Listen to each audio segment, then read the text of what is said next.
নমস্কাৰ শিক্ষাগুৰুসকল আপোনালোক সকলোকে মোৰ ইউটিউব চেনেল টিচাৰ্ছ কৰ্ণাৰলৈ পুনৰ এবাৰ স্বাগতম জনাইছোঁ। আমাৰ সমগ্ৰ শিক্ষাৰ মিছন ডাইৰেক্টৰ ডক্টৰ ওম প্ৰকাশ ছাৰৰ ফালৰ পৰা প্ৰতিখন জিলাৰ district mission coordinator, inspector of schools আৰু ডিষ্ট্ৰিক্ট এলিমেণ্টাৰী এডুকেশ্যন অফিচাৰসকললৈ এটি জৰুৰী পত্ৰ আহিছে, যোনটো পত্ৰ আমাৰ ECC আৰু FLNৰ প্ৰশিক্ষণপ্ৰাপ্ত শিক্ষকসকলৰ লগত জড়িত।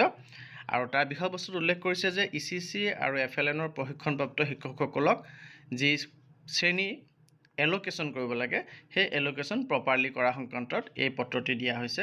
আৰু ইয়াতে উল্লেখ কৰিছে যে যিসকল শিক্ষকে ECC আৰু FLNৰ প্ৰশিক্ষণপ্ৰাপ্ত তেওঁলোকৰ ছাৰ্ভিচটো ফুল্লি ইউটিলাইজ কৰি থকা হোৱা নাই বিদ্যালয়সমূহত দেখা গৈ আছে কিছু ক্ষেত্ৰত।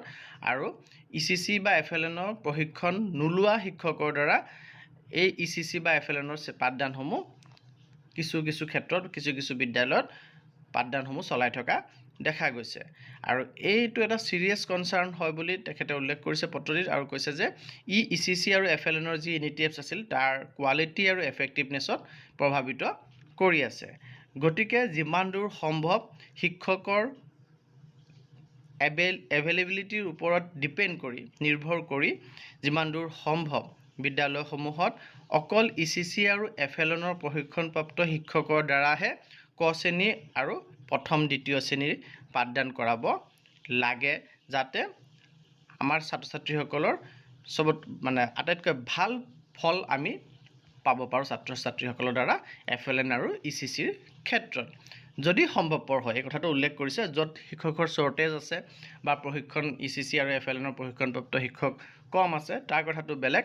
য'ত সম্ভৱ হয় তাত বিনা কাৰণত ECC আৰু FLNৰ প্ৰশিক্ষণপ্ৰাপ্ত শিক্ষকৰ দ্বাৰা ক শ্ৰেণী আৰু 1-2 ক্লাছ নকৰাই বেলেগ শিক্ষকৰ দ্বাৰা ক্লাছটো কৰোৱা উচিত নহয়।